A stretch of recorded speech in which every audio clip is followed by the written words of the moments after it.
Welcome to Classics You Slept Through, the book podcast where we read and discuss classic books. I'm your host, Kyle Davis, along with a girl who... I didn't think of one for this week. Oh my goodness. Who has never discovered a dead body in her bed? Is that true? This is true. It's true. Oh, there you go. Has never discovered a dead body in her bed. My sister, Meredith. How's it going, Mer? Going pretty good. It's a good Friday afternoon. Be podcasting. It is. It's rainy and overcast. It's going to rain all weekend. And here we are, podcasting and getting in your ears. I love it. Isn't it close to our third birthday? It is close, if not already past. We may have missed our third birthday. I think it might already be past. I don't remember the day we debuted. We're But better it was in parents April. than this. It was in April We of don't 2020. forget our so kids' birthdays. I don't even... No, certainly not. Do I even have children? I forget if I even have them some days, so... So many. So many children. Way too many. All right. I All bet I right, could so... find the date. Well, while you're I'll looking for our find birth date, we are talking about Wieland by Charles Brockden Brown. This strange little gothic horror. I guess it's gothic horror, right? It is. Book about early America post-revolution. Really, it's not about America. It's really just about the Wieland family and these strange things that occur to them, and especially once they encounter this interesting character, Carwin. It's our birthday today. No, is it? Today! Today's the day our first episode dropped. Yeah. Incredible. Look at that, folks. It's not April only our third 28th. birthday, it's a surprise party. So, well, thank you to all you folks out there listening. I suppose I should have had something more formal prepared for our third birthday, but this is our little side passion project thing that we started doing back during COVID, and it has grown, and we have, I guess, a regular audience or such now, all you wonderful listeners out there, and now all of you YouTube subscribers. Last I checked, we were up over 260 or so.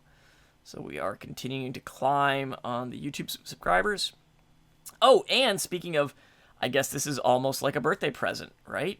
For our third birthday, with the power of AI, if you're not watching on YouTube, you really should, because this week, or this past week, last episode, we debuted our new YouTube video format-ish through the power of AI.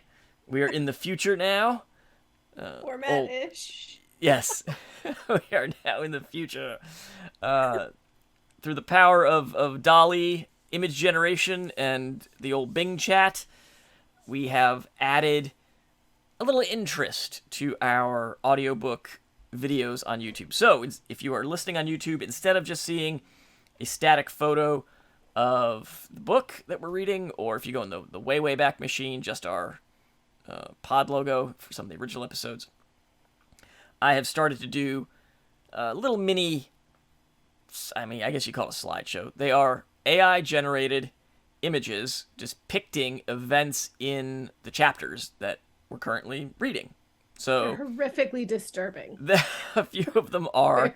So, Really I have to give Bing and DALL-E some credit. Sometimes they are spot on, and they knock it out of the park with my first generated prompt, and then sometimes I have to go back and forth with them a few times, and I guess we'll have to wait for GPT-4 to come out. But the current, because I think Bing is running on GPT 3.5. The current is, it says, let me know if you need to change a picture or adjust it or whatever, and when you do, it then does not take your input at all. So a little behind the scenes, if you watch our video. So it is like a real artist. Like, It is some yeah. feedback, and they do not incorporate it. Not listen. If you watch our latest video, the most difficult picture that took me the longest to get it to generate was chapter, I guess, 19, when Clara is reading Wieland's testimony in court. And multiple times I would ask for testimony, Wieland, I gave it all the parameters. Here we are, Gothic horror, 1700s. I even asked it, do you know the book? And it would give me a little summary of the book. I'm like, okay, please remember that. Now, it would give Remember that me... you've read the book Remember before I that ask you this well, question. it said it didn't read the book, but it did Oh. acknowledge that it knew the plot. I was like, okay. So It like a would, regular student, like all of you. like all of you, exactly. Uh, it would spit me back an image of like a guy in a suit, like on the witness stand with a microphone, and I would say, no, no, no, it's Oh. the 1700s, man. You can't have a microphone. You can't have a suit. It took me forever, and the image that I finally used, if you watch our YouTube, I think it kind of still has a microphone-ish looking thing in there. Is it really? It kind of does. It's gotta- sort of gotta that see. AI, sort of washed, melty looking. You're not exactly sure what's going on in every bit of it, but Like it does with faces and exactly. I tried okay, to let's keep see. the most non-creepy faces. Some of them were like, half melted and... But yes, so go to our YouTube, like and subscribe our videos on YouTube, get little notifications when we put new videos out. And this time, as you're listening in the background to us read the book on YouTube, you will also see the nice photos kind of reminding you what chapter you're in and what is going on. So This one is really cool. The light. yeah, I kept trying to get it like I mean, I know only it's supposed to light be in the upstairs window, please, and it kept doing yeah, the entire it's like house. all windows. Anyway, it it's is. still cool. It is a Anyway. nice picture. I did like that one. All right. So it's our birthday. The birthday present to all of you, for us being 3, is the creepy AI generated melty face Exactly. photos that Kyle worked really hard on, creepy or not. Um, he did work Well, really hard on them. yes, image prompt generation, which according to all the tech podcasts I listen to, is going to be a growth job industry. AI prompt generation is going to be something you can study and if you're good at it, you can make money in the future doing that. So Feeding us fake news, exactly. your fake photos. All right. Anyway, I interrupted you to celebrate our birthday. No, that's great. I Continue. love it. So we're talking about Wieland. Hopefully you've caught up, but if not, we have the Wieland family. Weird things happen to them. They hear voices. Their father exploded. And we're getting to the point where they've met this guy named Carwin. And Carwin is an interesting character. Doesn't like to reveal anything about his backstory or where he's from. And he's sort of, how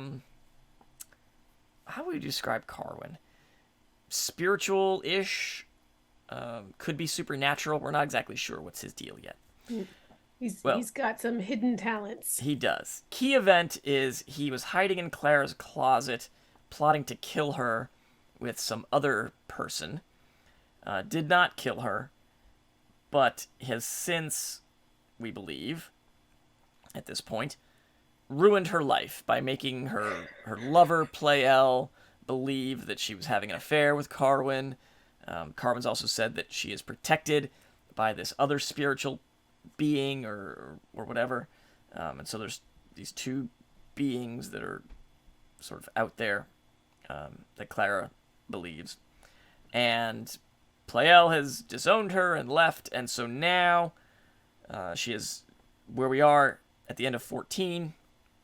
She has just tried to convince Pleyel that she is still a virtuous woman, has not slept with Carwin, has not done anything untoward, and Pleyel still rejects her, and she decides to go home. Yeah, he still rejects her because he doesn't believe her. Not Correct. because he believes her and he's still like, well, forget it.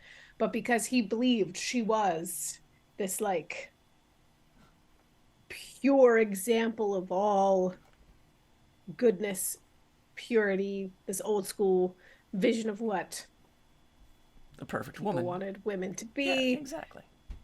And she also thinks, as we'll find out, that this fact that he thinks this of her is literally the worst thing that could possibly happen to her. She may as well be dead. Right. And that might be preferable, in fact. Right. And she even considers killing herself a few times. Does not do it, but the thought does cross her mind at any rate. Right. And in opposition to her defending herself Like Right. the idea when Carwin was coming at her, or she was worried she was worried he might.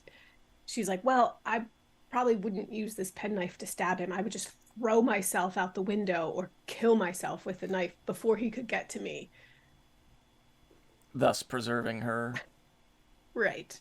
virginity. Right.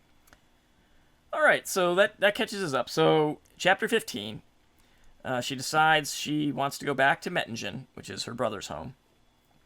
And on her way, she stops off at Mrs. Bainton's, right? And there's a letter for her from Carwin. Bum, bum, bum. So she reads the letter, and Carwin says, look, I want to explain everything. Meet me at your place at midnight. Can be no witnesses. It's just got to be you and me. I will explain it all. And don't worry, nothing bad will happen. Not at all. Obviously, Clara is concerned, and she says, look, if he wanted to meet me in front of friends in the middle of the day, sure, I'd go talk to him. But she's like, this is a bad idea. I'm not going to do this. So, but Sorry. she gets back to her brother's place, and there's nobody there. The lights are all on, but nobody's home. Their friend that they adopted. And by lights, you mean a candle? Yes, candles. A candle is on. Candles are still burning. The girl that they adopted, which as we saw in Frankenstein, is kind of a thing you do. She wakes her up and says, "Where is everybody?" And I don't know, maybe they went for a walk. They were sitting up waiting for you, and I thought they went to bed, but they didn't, I guess. But Clara has also decided she will meet Carwin. Well, she was trying to think of a way to do it, and this gives her the opportunity, because she says, look, I can sneak out. If they're out walking, I can sneak out, I can go, have the meeting, and be back before they even realize that I went. Yeah. She thought maybe I should set a trap. I'll tell everyone, and I'll set a trap for him. But then she's so pure. Yeah. She's like, I'm not dishonest. I cannot do that. But this absolves her of being dishonest. She can just go and come back, and nobody will know. Yeah. So she heads out, and she doesn't want to see Carwin, obviously, because of all the nasty things that he said that Pleyel repeated to her, and she doesn't want to repeat them to us, but they were apparently pretty bad. So she thinks, you know what? I've already lost Pleyel. Going to see Carwin, whatever. He can't hurt me anymore, right? He's basically killed her already. That blew my mind. My note was WTF. Just, what could be worse? Pleyel's lost to me. He's ruined my reputation with that particular person. No one else knows about this except Pleyel and her brother. That's it. It's not like the whole town is like, oh, what a slut. Right. Nobody thinks that except these two people, one of which believes her brother. Says he does, And Pleyel's gone. So she thinks, I will meet this potential rapist, murderer, dishonest person. I don't know if she thinks he's a murderer at this point. But she's thought that of him. He said, I wanted to kill you, except this. And she's lost Pleyel, don't forget, who she is choice number 2 after his German princess died. And he's like, well, I guess I'll marry you, I guess. Well, we don't know that other person. Maybe she was far and away more pure. She must have been. and Snow White perfect than Clara. Right. Maybe. I don't know. Apparently. All right, so he heads out to her place, and as she approaches, now we're into chapter 16, she sees a light in the upstairs window. It's moving around, so obviously it's somebody holding a candle. She says it's Carwin, and she's so mad. She's like, he was supposed to meet me out front, or I was going to let him in, but he has taken the liberty of going into my room, and this is too much for her. Why would someone who's hidden in my closet take it upon himself to just go into my room? It's so weird. I mean, he didn't keep his word. Come on, Clara. My goodness, I know. Your purity is getting in the way of your intellect. Right. Dum-dum. So she goes to her front. This is her house now. She goes to the front door, knocks on the door, and then the light's gone. Excuse me. And the light disappears. So she's now alerted Carwin, or whomever, to her presence. She gets her aforementioned penknife out, goes around to the back through the kitchen, finds herself a candle. I have to appreciate the attention to detail, though, very quickly in these books. Like, she doesn't just go into the house, right? Like, as a modern reader, if I read this and they said, "Oh, I went in through the kitchen," I'm like, okay, fine. But imagine a person reading this when the book was published, and they're like, "Well, did you get a candle? How are you walking through the house in the dark?" Right. So Exactly. she very detailed says, "Well, I went and I got a candle and I got a tinder box and I lit the candle." And like, oh, okay. Like, so we get the blow by blow of her getting the candle and getting things out. It must matter like where you keep the candles. If you go in through the kitchen, is there a candle right there? Do you keep them right by the door? These are things, I mean, light switches are right by the door. I would think Very that true. that's our modern solution to where you keep the candle when you arrive home at night, right by the door. Well, she does say, like, she knows the kitchen by the back of her hand, basically, like, so she can maneuver in the dark and find her way. Well, then there's a nice bit in 16 at this point because she reveals to us that she may be an unreliable narrator. So she straight up kind of tells us, like, maybe I'm Yeah. getting some of this Well, wrong here. well, she says that in service of the well, okay, two things. She says that in service of the extreme emotional impact and trauma that what's about to happen has had on her. And it's her recognizing, like, this was intense. I might not be telling it truthfully. For the author, on the author's side, I think that's a good way to build suspense. Like, whoa, how much of this can we believe? What is really coming at us? Right. That's crazy. That, we know that this is all letters. She's writing, and she's broken the quote unquote fourth wall Right. a few times. I mean, it started that way. As Which, these now that I'm on novels the stage, are I very understand that expression, by the way. serious. Oh, do you? I do. You didn't have any concept of it I until didn't. you were 40s. Well, I didn't know why, like I guess the etymology, anyway. But Of now I breaking the fourth understand that wall? expression. Yeah, breaking the fourth wall. Wow. Yeah. You're like Clara. It takes you a long time to catch on. You just wanted to mention that you're an actor. Yes, yes. Anyway. So yeah, so unreliable narrator. Anything else on that point? I mean, now I don't trust anything she says, and no Right. wonder Pleyel left. No, Yeah, I don't know. I exactly think right. I think it makes sense. I mean, we humans in general are unreliable narrators of our own experiences. We talk about this at work all the time. Like, unless it's recorded, you don't actually know. It could be gone like that. I have arguments with my beautiful, wonderful husband. Like, you just said this. He's like, no, he didn't. I'm like, I literally just heard you say this word. And he's like, no, it's not what I said. I'm like, but Yeah. I was here. He's Yeah. like, I didn't say it. Well, that's why Like, it eyewitness happened 2 accounts seconds ago. in court are Yeah. terrible because you can't trust an eyewitness. You can't. Yeah. Anyway, Well, and you can't even trust recordings now with all the AI and such that we're going to have. So we got a lot of problems. So another growth industry is going to be AI forensics, detecting whether or not audio and video is actually what it is, or if it's been AI'd up. we just moved to a cabin. I would like to live in Clara's house where I have to light a candle when I open the door. and nobody can get to me. And I don't have to wonder if this video I watched was real or not. Did you ever see the? Did I ever send you? It's a couple of years old now, but it's a family in Canada that lives in 1986. Ever tell you about this? No. I saw this a couple of years ago. But there's a family in Canada that lives in 1986. Like they have Isn't a this a Brendan landline. Fraser movie? No. It's a real thing. They have a landline. They only watch VHS tapes. They don't have cell phones. They have like tape recorders. They don't use CDs.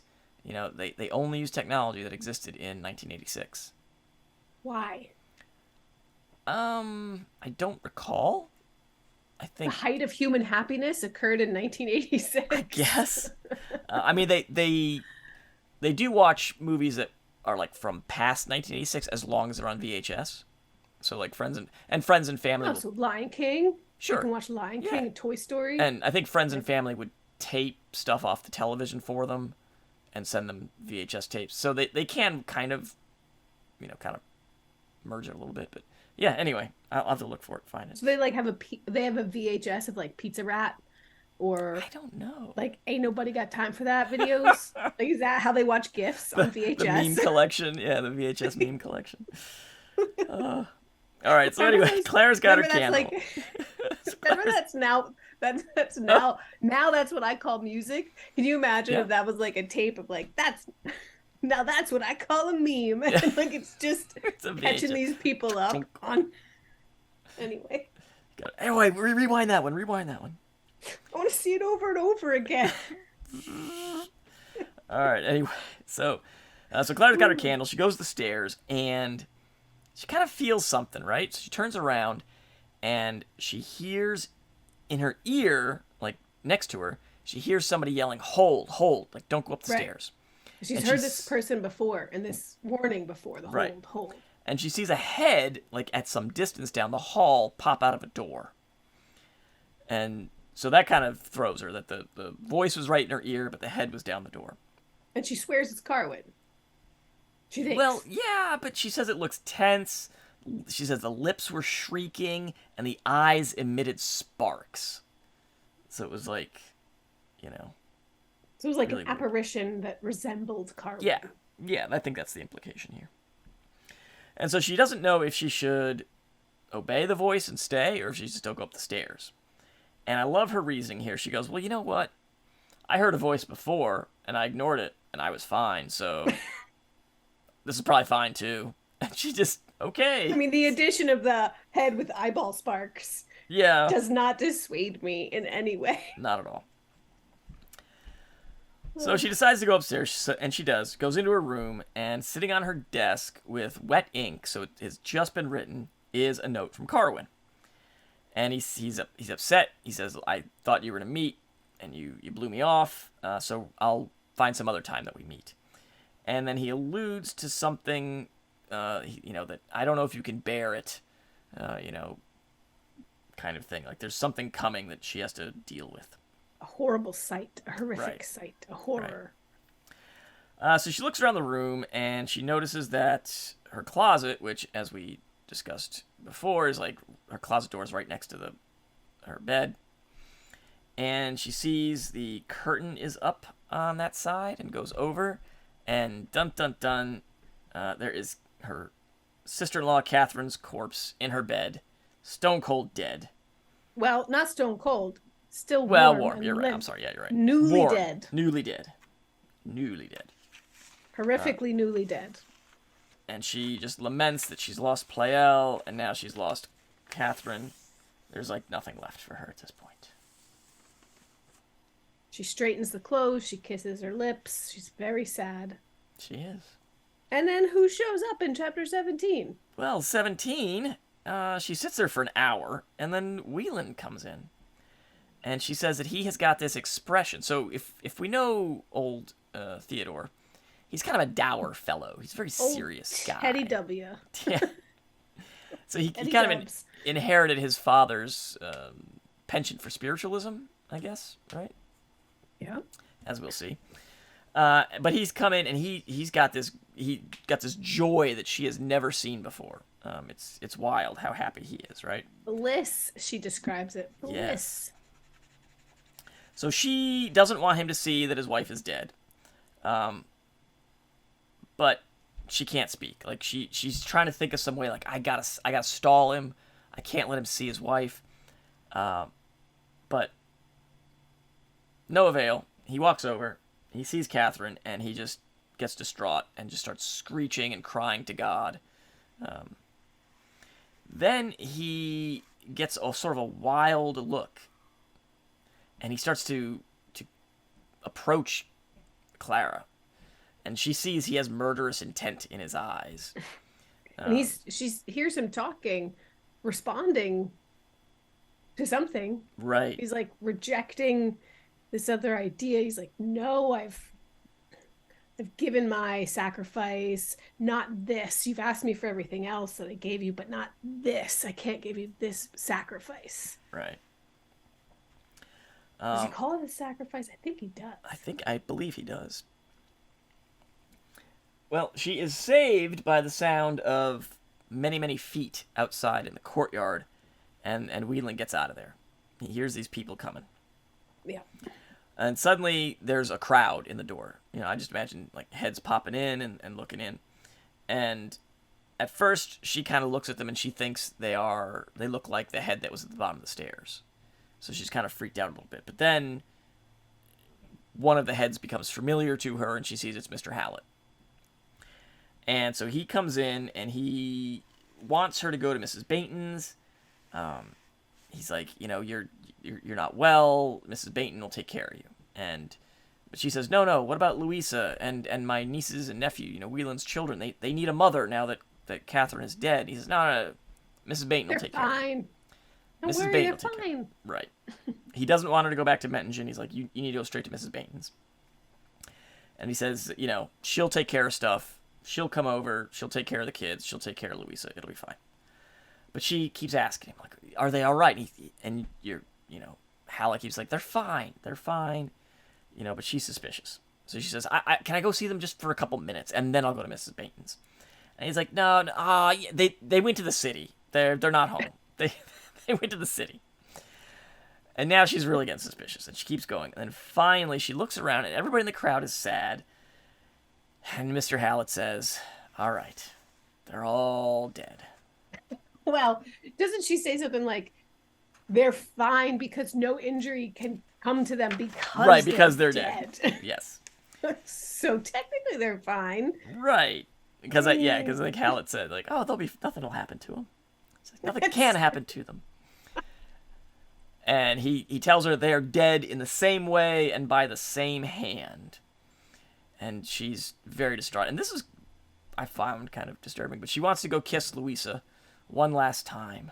Just like she kissed Catherine, and say goodbye. But she gets there, and Louisa's face has been so utterly smashed and like pulverized. There are 0 features of Louisa remaining, so she can't even kiss Louisa goodbye.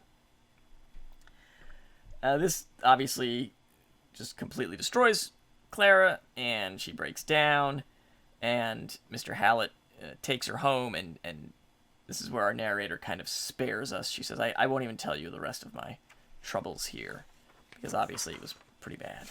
You know what's horrific about trauma like that, from my not having ever experienced it perspective, is that Mr. Hallett, like many people in the lives of the person who is about to be traumatized, is like, you don't want to see that. You don't want to go see that. Don't. And the person is like, I have to. I want to. I need to. And then they go see it and they're traumatized, and it's worse than it could have been. But if they don't, and again, my perspective, if they don't, there's this,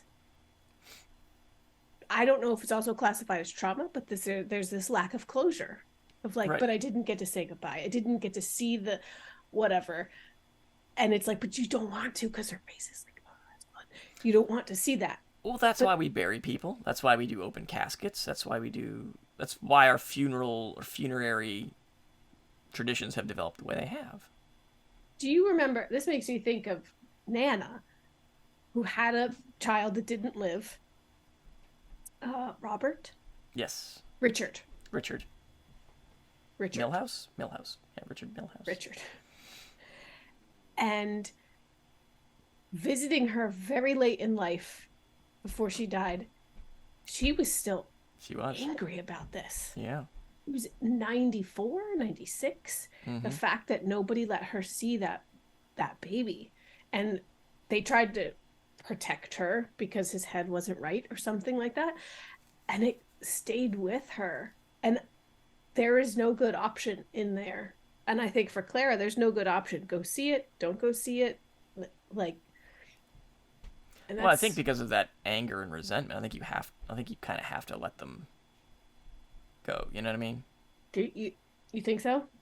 I think, and then you deal with it later, because at least they went through the experience. Because if they don't, then they just have anger over not even getting that opportunity, right? I think you're right. I mean, when I think about that kind of stuff, I think about like old timey photographs. You know, back when you had to like sit for 10 minutes or however long to get your picture taken back in the 1800s. And you see those pictures of like the people are blurry, but then the kid is like, it's a perfect picture. And it's like, well, because the baby's dead. And so because the parents are taking the picture with the dead baby kind of thing. Just to have that. So yeah, I think that stuff is important. So I don't blame Clara for wanting to, go say goodbye. I don't think he didn't explain like this is what you will see. True. He just said you don't want to. True. Maybe I don't know if her decision would have been different, but I think thinking about Nana's perspective, I'm on her side. On her side. No, yeah, I agree. Yeah, for sure. Yeah, let him see the baby. Yeah. I get what people were trying to do it from a place of like protection and care or whatever, but it obviously backfires. Clara, like when she's talking to Mr. Hallett, he's like, I see people have treated you as a child. You're not a child. Here's what happened. Or no, that's about to happen with the letter. It's not Mr. Hallett, it's her uncle. So I'm jumping the gun. Yeah. But the point still remains that eventually she's going to get treated like an adult human who has the right to choose. And I mean, she's what, at least 18, if not 20, 22. I mean, somewhere in there. Yes. Ish. Yeah. I mean, she's unmarried, so she can't be like much more than 22. She's the version of an adult. I mean, she has her own house. Right, that's true. Yeah, she does. She's of marrying age. Correct. Yeah. I don't know her exact age. Right. I don't know if we know that.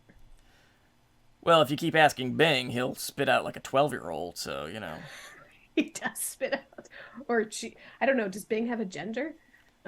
They I don't know. spit out That's a good question. Whatever. Well, if you Theodore, Sydney, secular, but anyway. blah, blah, blah.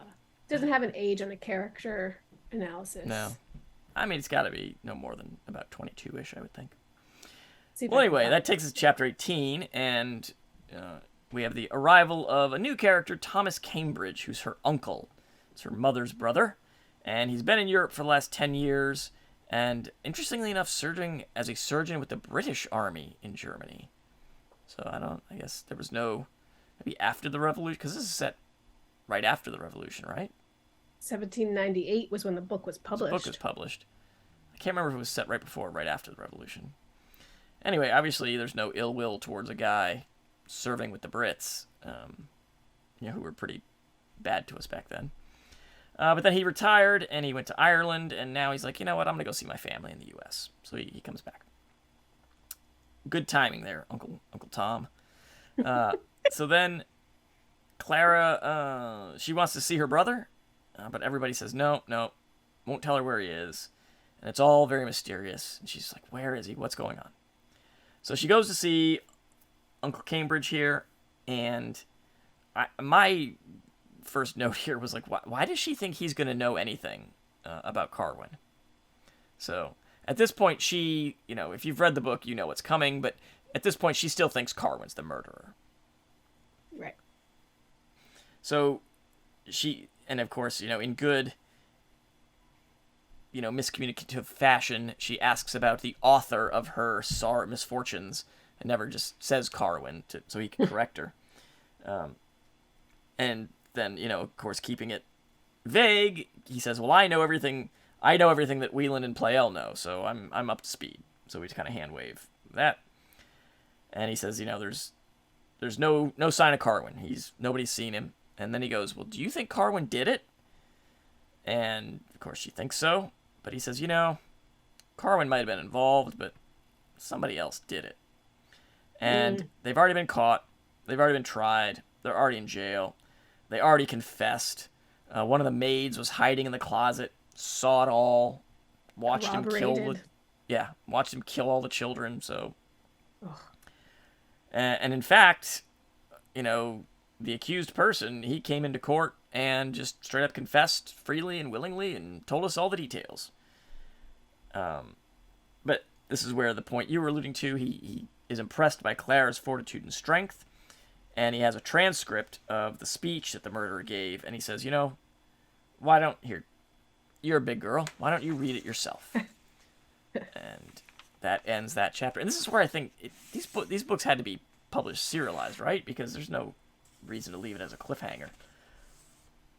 Because immediately, when we open chapter 19, so aspiring authors, please don't do this. Please don't leave a cliffhanger at the end of a chapter that you immediately resolve on the very next page. That's just lazy writing and stupid and false tension. People like...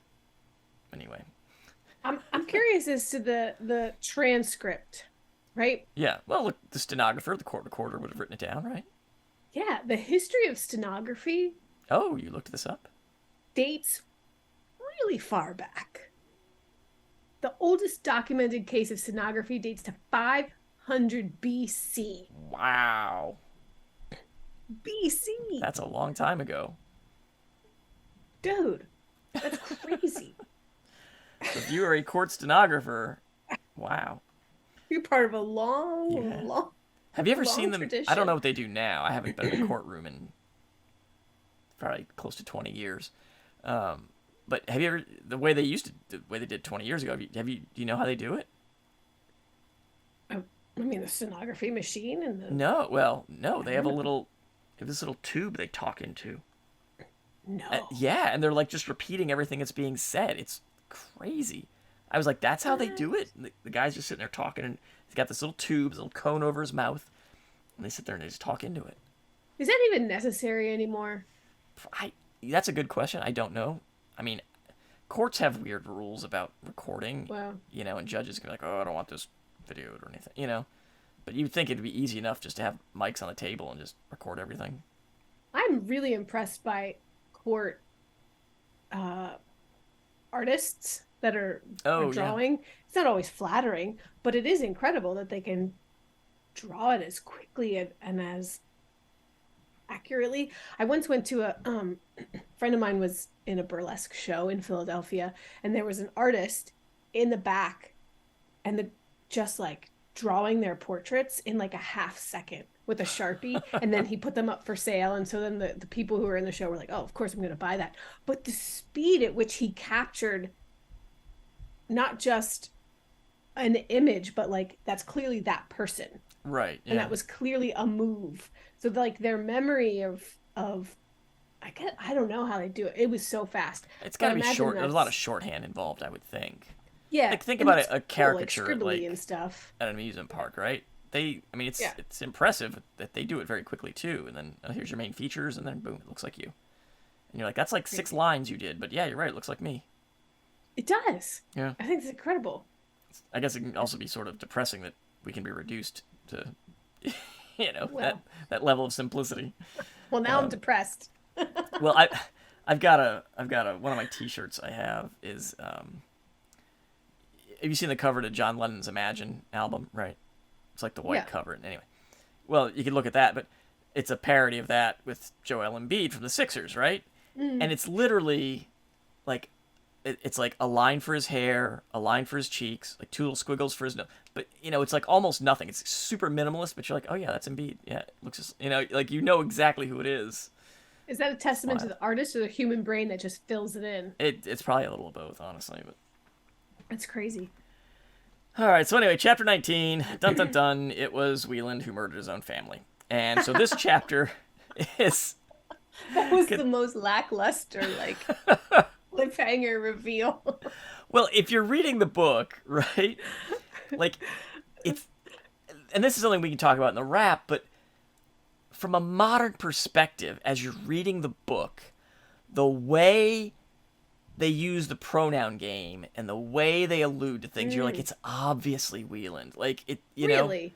I thought so, yeah. Like nobody, every time she said anything, nobody confirmed, and they always used, euphemisms for the person, and you're like, she thinks it's Carwin. It's not Carwin. And there's only, one other person in the book, so...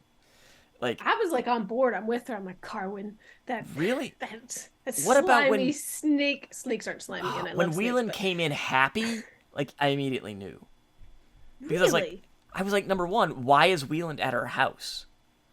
Why would he come over to her house at midnight? And why is he ecstatic? Because they were looking for her, right? Because she now lives at their house. But did they know she was coming back already? Because she was. She went to Pleyel's. I mean, I guess maybe they were waiting up for her. I don't know. But Well, as that's soon what as Louisa said, that they were waiting up for her. She was supposed to come back, and yeah, now she's like, aren't they downstairs waiting for you? Because Louisa was yeah, asleep.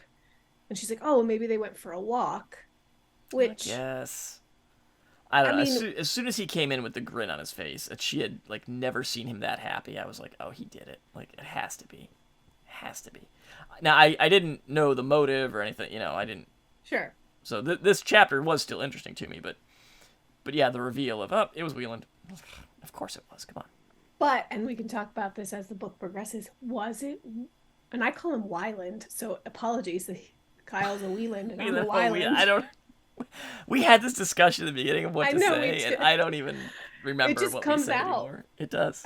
I just say comes out. Wieland. I don't know. Looks like Wieland to me. All right. So anyway, so this chapter is his testimony in court that was transcribed. So he admits he did it, and he kind of chides the court for not figuring it out. Right? And also for thinking that he's a bad person. He's like, you Right. know me, I'm a great person. I'm Right. pious and religious, and I'm a wonderful husband and father. Right. And so he immediately goes on and he expounds that he is devoted to God and his life's pursuit is to determine God's will, but he's been unable to do so to this point. He even thanks God in court because he says he gave the treasure of his soul back to God. So then he begins talking about the night in question, the one that Clara was supposed to come back. So they were, as you said, they were up waiting for her. They decide, well, maybe she went back to her house, so let's go check. So he goes there, and on his way there, he's so consumed in his thoughts that he says it takes him a long time to get to her house. Like he has trouble with the walk. And he is having these deep thoughts in the middle of the night, and his thoughts go up to heaven and to God. And he says, I would do absolutely anything to know God and know God's will. He gets to Clara's house. He goes up to her room, and she's not there, so he begins to leave. As he's walking out, he says he is surrounded by a glowing light. And then he sees a figure in this light. And the figure tells him his prayers were heard. You have to go kill your wife, by the way. Oh, it's like church. Yeah. Church. No. He starts to protest. He says, what? This can't be. I can't do this. But this figure tells him, nope, this is it. This is God's will. Are you God's servant or not? You got to kill your wife. So he gets Catherine to come to Clara's house, and he's kind of losing faith. He doesn't want to do it. And Catherine's like, there's something up, man. What's going on? Are you okay? Kind of looks like you want to kill me. Yeah, they get into an argument. And he builds up his courage, and he's like, and he does it, right?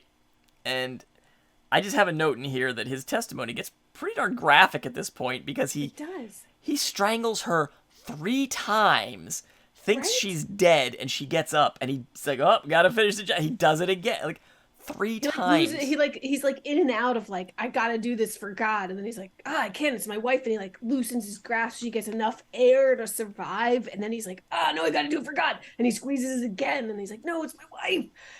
It's intense. I had to read that chapter. I told you it was a doozy. Oh my God, what an understatement. It was so emotional. It was rough just to read silently. So, well, he does the deed. He kills his wife, and he's now very jubilant. He's like, he did it. Like, he is so ecstatic. Like, he has fulfilled God's will. This is perfect. That's what he's ecstatic about. He's not ecstatic that he's extinguished his wife's life. True. He's ecstatic about the fact that he has fulfilled the thing that God wants him to fulfill. It's like, what is it, Abraham and Isaac? As if the angel hadn't intervened, Abraham was going to stab his son to death. Exactly. Because God wanted it. That's what he wanted. Exactly. That's what it was the test. But, this time there was no scapegoat. So then he suddenly starts to regret what he did. Isn't there a literal goat afterwards? Is that the scapegoat? Is that where that comes from? Yeah, that's where it comes from. That's where the phrase comes from. Yeah. Did you not know that? I didn't. Hmm. Mm. That's an older reference than the fourth wall. So there. So he starts to regret, but then he calms down. He says, it's okay. I've done my duty. I've fulfilled God's will, and now I can be happy. I can be at peace. I can go home. I can see my kids. It's No. great. How could Well, you be at no. peace and be happy? Go see your kids if you're like, hey, got to Mom's wait for dead. your mom. Guess what I did, guys? God's happy Don't with be me. sad. Yeah. Ugh.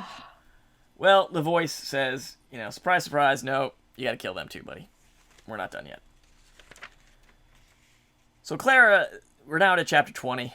Clara stops reading the transcript and she Look, faints. let me tell you how glad I am that she stopped reading that transcript because I was like, if I have to read a detailed account of how he murders his 4 children, we're done with the book. Well, think of it this way. Their necks are smaller, so it wouldn't take him Oh, 3 tries. stop! It's in the same manner. I mean, we've already heard. With Hallett said it was the same manner and by the same hand, so, But what about poor Louisa? well, she's probably younger, so maybe? I don't know. Well, her face. Oh, that's true. Well, I don't know. We never, did they, I don't think they address that in 20, do they? No. I don't know. That's interesting. Yeah. So he doesn't just strangle her. He, you know what I mean? Oof. Maybe Alright, she was trying to protect the kids. Could be. And he had to take I don't her even out. want to know. I don't want to know. Well, she stops reading the transcript and she faints out.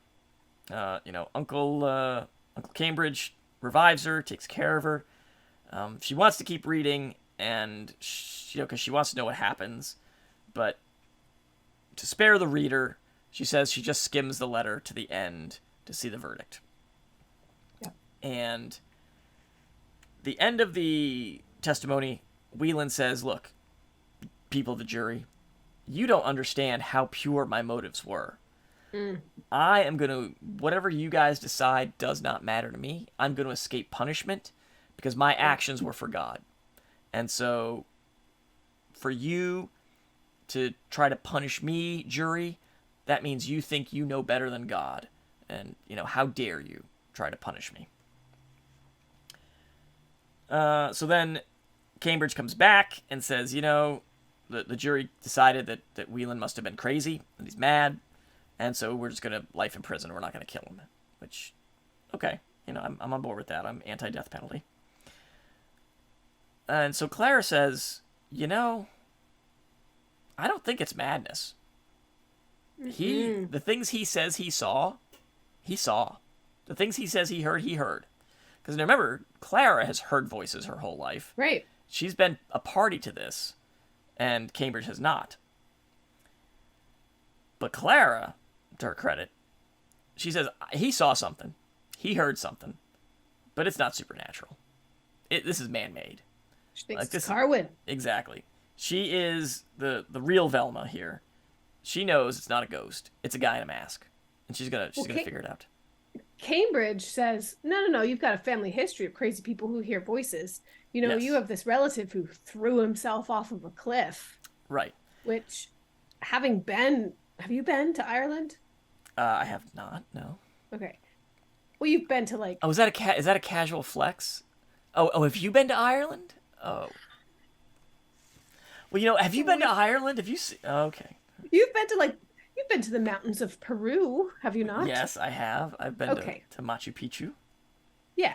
So, the Cliffs of Moher, Machu Picchu, whatever. You've been to a height at which, if you threw yourself from that height, it's, and at least the Cliffs of Moher at Ireland, it's not like I've never been to the Grand Canyon, but I think there's a fence. Oh, you haven't been to the Grand Canyon? Oh, I haven't. Yeah, there's no fence. There's no fence? There's no fence. I think about a fence around a canyon. Okay, when you say it like that. I mean, some of the lookout spots, terrace patios, but the canyon's just a canyon. It's there. Sure. Yeah. Well, the Cliffs of Moher, we jumped a farmer's fence, we walked through his field, and then we jumped his fence again, and then we were on the edge. And it was intense, and I had no kids. And so I was much more cavalier with my life. So I like took pictures like sitting on the edge of these cliffs and the wind is blowing my scarf away and it's like it's got all these anti-suicide signs like don't jump over. Don't do it. It's intense to see birds flying beneath you. I've never Oh seen a wow. bird flying underneath That I have not seen. before. It was crazy and the waves are so this guy throws himself off of a cliff because his family sees him be, you know, overwhelmed and succumbed by vision and voices, and whew, off the cliff he goes. Yeah. Do you know? I don't speak French, but so I'm gonna butcher this. But l'appel du vide. That is so. It is. So full disclosure, I experience this quite a lot. It's the call of the void. It's this experience feeling you get. Call of the void, yeah. Yeah, like when you are on a high place or like you want to throw yourself off. Oh, don't it like whoa. Yeah. I like So, want to run away from you right now. I would always get it different things like when I'd be in the motor pool in the army and like tracked vehicles were rolling past, I would stare at the treads. I'm like, I really want to stick my foot under one. Oh my I didn't obviously, but Right. that feeling of like, ooh, I kind of want to put my foot under there and just like it obviously would destroy my foot completely because it's a 1,000 tons of vehicle, rolling through. But yeah, so that's a it's feeling. intense. It very much is. It's weird and intense and like what? What if I just No, I What yeah. if I just What what if if I I just jerk the wheel real hard? Over the that bridge that I one go. I haven't had. I haven't had that one, Oh. Oh. but yeah. Oh, yeah, just me? Okay. just you. But yeah, it's a common experience, and they say it has nothing to do with suicidal ideations. You see something like, ooh, I kind of want to jump. It's like those weird intrusive thoughts that you have that you're Right. like, that doesn't I don't feel that way. I don't think Yeah. like that. What is that? And I remember I've learned about intrusive thoughts no, that's not true. I learned about intrusive thoughts as an adult, but I recognized like thinking like horrible things at inappropriate times, like sitting in church and then thinking terrible things. I'm like, what is that? That's weird. Okay, that's obviously not a real thing. But for some reason, some people can't deal with the fact that they can just go, oh, that's not a real thing. You were Your hearing the brain voice says of God. What stupid was it telling you things. to do? Yeah, no, like if in church someone was like, stand up and kill the preacher, I wouldn't actually do that. I'd be like, that's a weird thought, Well, brain. you are not as pious as Wieland, I guess. You crazy brain. Scumbag brain. I don't know, man. Like, I don't know if it's I don't know what it is. I feel like for me, my explanation personally is like being a reader and experiencing other characters experiencing things and being like, oh, you don't have to actually give in to that or that's normal. I don't know. But that call of the void it gives me like Yeah. the heebie-jeebie. Oh yeah. Well then, Makes and my body feel weird. you tie that in with I've got agoraphobia, so like anytime I'm on like wide open spaces, I'm always like ooh, lightheaded. Really? Yeah, I hate it. You don't have agoraphobia. You can go do. out. Well, no, agoraphobia is wide open spaces. Fear of wide open spaces. Is it? I thought agoraphobia was afraid of like just going out and being in the No. world. No. I don't know if I've been in a wide enough open space to experience that. Like I've never been on like Oh, I can't cross streets that are more than 2 lanes. what? I hate. Yeah. You hate it or you cannot do it. Oh, I hate it. Like I get lightheaded Okay. as I do it. Like if it's like 2 lanes, I'm kind of okay, and especially if there's buildings. Like I need peripheral something to like ground me. But if it's like a 3-lane road and it's like a long crosswalk, like once I get out into the middle, I'm like, oh, like if I'm alone, if I'm in a like, crowd vertigo? of people or something, yeah, it kind of gives me lightheaded. Like I can, like playing soccer and stuff, like being on a soccer field. Yeah, like if I look up, Really? yeah, like if I go into any kind of open field where there's not like, if I don't have a building in my peripheral vision, or something to kind of ground me, I can stand out in the field and kind of look up at the sky, and I'll like start to get lightheaded, or I'll like, Well, I get that. or I'll lay on my back and just kind of freak out I a get little the bit. idea of like feeling dizzy at that open space, but are you fearful of it? I mean, I hate doing it. Like, it kind of freaks me out. You just like Yeah. the feeling of the dizzy Yeah. and the Well, open like, space. I Okay. realized, like, because I was biking the other day, and just making, like, if I'm biking regularly on the road, it's fine. But then I had to make a left-handed turn. And so I had to, like, go out into the lane and then into the left-hand turn lane. And then I'm standing there at the light in the left-hand turn lane with nothing around me, just me and the bike. And I'm like, I'm going to fall. Like, something's going to happen, right? Hmm. Like, I hate being in intersections. Like you're gonna feel the actual rotation of the earth and gonna Something. gonna knock you over. I Yeah. get. I mean, I don't know about. I have a real desire to experience. I don't know about wide open space, but wide open sky. Like I want to go see the like big sky country, like Montana or Oh. Colorado or Oh, it was whatever. terrible. So, I mean, Terrible, when I did the trip, a right? couple of years ago, and I Yeah. drove, and like, I mean, it's flat and it's nothing. Like, I was in South Dakota, and I stopped at like a scenic overlook, right? A Mm-hmm. scenic overlook overlooks like nothing. It was just like the plains and like the valley or whatever, and there was literally nothing, and it was flat everywhere. I got out of the car, and there was a little bit of wind, not a ton, but like it was tough to like walk, because I was just like, there is nothing here. Like, I was freaking out. I was like, I got to get back in the car. That's This is incredible. not cool. I do not like this. Like, yeah. The book that I'm obsessed with right now, that I've read twice, back to back almost, is by Ken Kesey, and it's called Sometimes a Great Notion. And he wrote One Flew Over the Cuckoo's Nest, which is very well known by him. But Sometimes a Great Notion talks about a family who moved from the East Coast out to the plains, right? Mm, And then they get the itch and they move to the Pacific Northwest to Oregon. okay. And the dad hates it because Hmm. he's so closed in. Everything's always Oh, growing. You can't cut anything down and have it stay down because it there's just green everywhere and growth everywhere. It's always wet, and he just can't wait to get back out to where it's dry and where oh my there's goodness. there's light and not shade. And it's like literally the opposite of what you're Yeah. describing. Oh It's yeah. crazy. Like, I hated it. Like, once I came out of the mountains of Colorado, and you hit Kansas, and it's just flat, and it's nothing all the way to like, once you pick up like Missouri again, it's okay.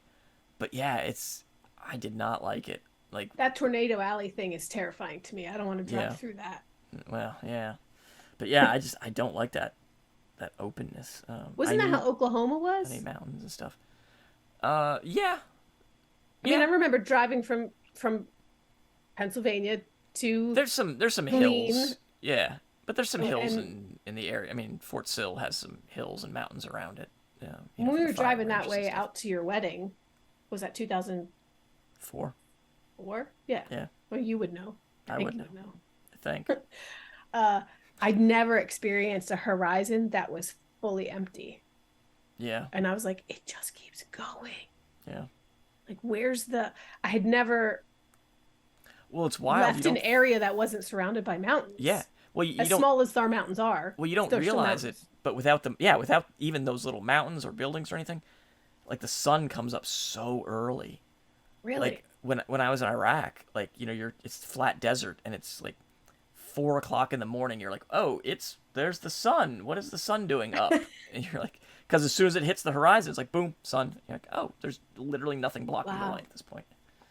It's just that's everywhere. true. Yeah. I mean, when you're in the city, you're like, God, it's only 2 p.m. Where is the sun? And all Right. the buildings are blocking Exactly. it, and you have to look all the way up to finally, oh no, it is still sunny. It's still daylight. Yeah. It's so Exactly. weird. Yeah. Yeah. Anyway, where were we? Well, we just so Cambridge was telling her about her grandfather.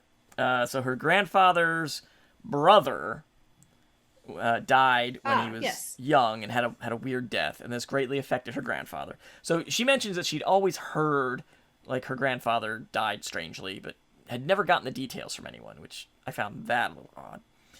Well, anyway, she says Cambridge tells her one summer her grandfather was at the cliffs, as you were saying, when he kind of goes into a fit. He goes kind of crazy for a sec. Then he stops, and he's listening, and everybody around is like, "What's going on? What's going on?" And he says my brother spoke to me. This brother that died when he was a child. So my brother spoke to me, and he says goodbye to everybody, and then he throws himself over the cliff. If you go before me, don't talk to me. Don't speak. Just leave me alone. Let's go. And so now Clara has it in her head that like, maybe this is like family curse, genetics, whatever. Like, maybe the same thing's going to happen to her. And then she thinks a little bit about Carwyn and the other voice in her closet that were arguing over her. She still is unsure what's going on there. And then she says that she has sympathy for Wieland. And she says, my brother was still virtuous because he believed he was doing God's will. So, he really did. She believes he is pure of heart because he truly believed. And I guess you can't argue against that. He truly believed. I mean, yeah, there's a lot of people truly believe stuff that, I don't know. I mean, is that not the lesson of Isaac and Abraham or whatever? Or is the lesson that, like, if God asked you to do that, he would stop you? He wouldn't really. I don't know. I'm not necessarily that religious of a person anymore. So if God says to kill someone, I'm like, not. Yeah. Yeah. I mean, I don't know that. Well, I mean, if we want to get into theology a little bit, God doesn't speak to humans in the same manner that he did in the Old Testament days, because now we have, from a Christian perspective anyway, if you are following that you have Jesus and the Holy Spirit, and that's how God speaks to people. It's not verbally like it was, in the Old Testament, like face to face. Well, then what does that mean, though? That Jesus tells you to kill someone? Or the Holy Spirit kills someone? It's like just a different person. Well, it's not as clear. It's not as clear as, So, I don't know, we're turning this into a theology podcast, but one of the things that a theory in theology is that God's will is not a bullseye, it's a target. So, you would think that, kill this person would be a direct command, right? That's like a very singularly directed thing. So that wouldn't be in God's will. You know what I mean? Does that kind of make sense? It's like the idea that when you're like, oh, what's God's will for my life? Should I take this job in Montana, or should I? Oh no, I just said Montana. You got Montana on the brain. Or should I take this job in New York City? Oh, I don't know what God wants for me. Sometimes God's like, what, dude, I don't care. Take which one do you want? Like, it's not a bullseye. A job. Yeah, I mean, it's not a bullseye, man. I'm offering you 2 jobs. Like, just take one. You know what I mean? So you need to kill someone, but I don't care who it is. I don't care who it is. Just do somebody. Yeah, seriously. So yeah, that, I don't know. I'm sure if we have any actual theologians, listening to the pod, they can write it. Is the assumption that God no longer asks us to kill people? Well, I think so. Yeah. I don't know that he's ordering us to kill anyone. I mean, there's plenty of examples in the Old Testament, but there's not, I guess we kill them with kindness. Oh yeah. Kill them with missionaryism and conversion and evangelism. That's how we get them now. Fox News. Yeah, exactly. Exactly. Oh, anyway. They'll take their own life at that point. Oh, jeez. Craziness. All right. I don't know. All right. So that's ends up through 20. What are we reading for next time? What are we reading for next time? That's a good question. 21. Well, yes, we will obviously read 21 next. Are we finishing the book? Are we finishing the book next time? I don't know. We are not. So we are reading up through 24. We've got two more sessions left with this book. What else can happen in this book? I don't know. So next time, let's read up through chapter 24. And while we're here, why don't you... Why am I so blurry? If you have any ideas, if you're a theologian, or what do you think as far as any of this? We kind of meandered a little bit today, but any of the topics we discussed, or what you think of the book, you can hit us up on email. Our email is cystpod@gmail.com. You can also Where hit does us up the on... void call you? That's what I want to know. Oh. Does the void call you or does the void text you? And what does it want you to do? There you go. That will be our Spotify question of the week. So if you're listening to us on Spotify, well, you don't have to listen to us on Spotify. You can just go to Spotify to answer the question. But underneath the episode, we will have our Spotify question of the week. Does the void call to you? And if so, what does it tell you to do? There you go. We'll see. And give us some answers. We'll talk about them next time. You can follow us on social media. We are at CYSTPod on Instagram, Facebook, and not Twitter. No. We are closing our Twitter. Twitter is dying, my friends. The richest, quote-unquote, smartest man in the world has decided to kill it because he wants you all to read his tweets, and he's trying to be funny, and he's not. So we have moved over to interimly the old elephant website, Mastodon, so you can find us mastodon.social/@CYSTpod. And if old Jack Dorsey ever opens up Blue Sky to the rest of us, then we'll get on Blue Sky. And if you really enjoy metal, Mastodon is a band, which you already know. Are. And if you're confused, it's also some kind of social media platform. Every time somebody says, I've moved to Mastodon, I think of the band. And I'm like, that's great. What does that mean? But apparently, that's not what anybody means. But Mastodon is worth a listen. They've got an entire album dedicated to what? None other than a classic book. Moby Dick. It's called Leviathan. If you really like metal, go ahead. Perfect. So you get music recommendations along with your books here, folks. We have it all for you. All right, go ahead. All right. Is that it? That's it? That's all I got.